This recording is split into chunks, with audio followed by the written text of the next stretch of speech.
Hi everybody. Good afternoon. This is a selfie video that I am making using my school iPad, and I'm making it because I want to share with you some ideas that I have on how I'd like to flip parts of my lesson and things that I'm thinking that you might want to try too.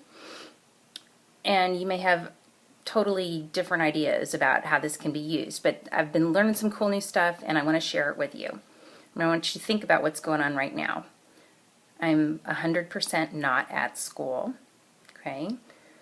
I'm at home. If something really distracting happens, I can just hit pause, hit delete, start over. And I'm also 100% in the library at the staff meeting with you guys, and I can look if everybody is worried that they're going to be videotaped and so they stop listening, or if everybody is saying they're scared of clones and I need to pause it. I know, and then I don't have to worry about what was I going to say next. Don't want to clone yourself, you can make copies of your students when they are at their best. I started making these short videos of kids saying what their favorite book was and uploading them onto an EduBlog site called Portland Readers Recommend. And as soon as I started doing that, I realized that we all can use a free, completely free blog that is on the school website. And it takes maybe 2 minutes to upload a super short video. So I'm going to show you what one of those looks like in case you haven't had a chance to see.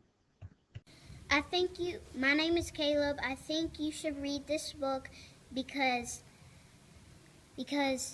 this is a really good book because there's so many Jack and Annie books and I like all.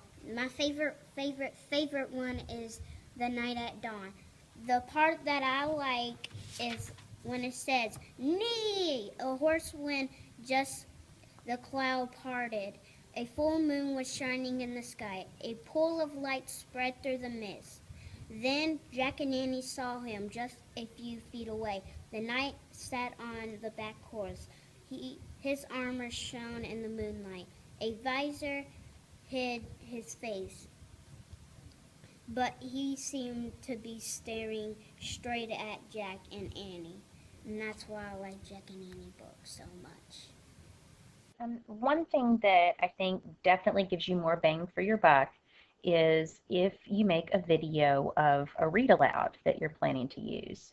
When I come and visit some of the classrooms, I know you've got the document cameras, but it's kind of awkward to have to adjust the camera a lot. I use it constantly all the time, and it's still so much easier for me if I don't have to adjust the pictures and get rid of the glare and turn down the light. Um, this is definitely a way that I think that the videos would help and free me up so I'd be able to think about what the kids are doing. I'm just going to show you as an example to prove that this is doable, me reading for just maybe a little bit over a minute. And then if you want to see the rest, you have to go look at the blog. Madeline's Rescue.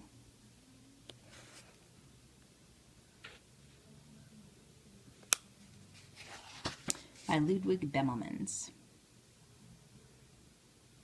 In an old house in Paris that was covered with vines lived 12 little girls in 2 straight lines. They left the house at 9:30 in 2 straight lines in rain or shine. The smallest one was Madeline. She was not afraid of mice. She loved winter, snow, and ice. To the tiger in the zoo, Madeline just said, "Pooh, pooh." And nobody knew so well how to frighten Miss Clavel until the day. I tried recording the book a couple different ways, and I'm going to show you some of the things that I didn't do because you might have a different preference. It does work to put your iPad so that just the eye of the camera, just that little corner lens, is hanging off the edge of the table, and then you could use a different book or something to secure it on top of the table. I've got a dog crate at home, and that's about the same height as a table. So you can put the iPad on top and then put it on mirror where it, turns around the other way to make sure your book is in the exact right place. And then I just sat on the floor to turn the pages and kept the book in the same place. Now, I didn't like doing it that way as much as what I did in the video that I'm showing you. In the video that I'm showing you, I mostly just held the book in my hand just like a magnifying glass. And the reason I did that is I'm able to do a close-up of the whole picture and a close-up of the words. I also started out just trying it on top of a pile of books and securing it so it was a little bit closer, something that was a little bit lower than the table or the dog crate. But really, I think the easiest thing to do is to just hold it in your hand like a magnifying glass. If you have a phone that does video, of course, that'd be easier to hold. The second thing that I think somebody's really going to want to do is make student videos in order to assess how much the students have learned. One of my very favorite teachers of all time this is, way back before there were iPads or anything, always made you prove that you understood something by reteaching a lesson to a small group. So you could record your student just doing a problem, explaining something, and then if the student doesn't do a great job, you just delete it right then and there. But if they do a really awesome job, you put it up on the blog.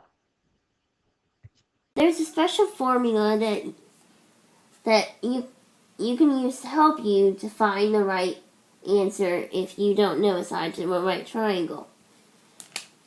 It's a squared plus b squared equals c squared. Okay, say a is 3.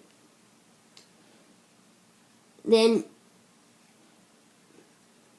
you put 3 squared plus, say b is 4, 4 squared equals c squared, which c squared is our missing opponent or value that we need. You do 3 squared is 9 plus 4 squared is 16 equals c squared. Now, you add 16 and 9 together. 9, 10, 11, 12, 13, 14, 15. You bring down your 2. And you do the square root of 25, which is 5. And that would be C. So the last idea that I have that I've seen online a lot is teachers will create a very short video of themselves teaching a lesson. And at the elementary level, a lot of times that will not be the initial thing that you're introducing, but you could be either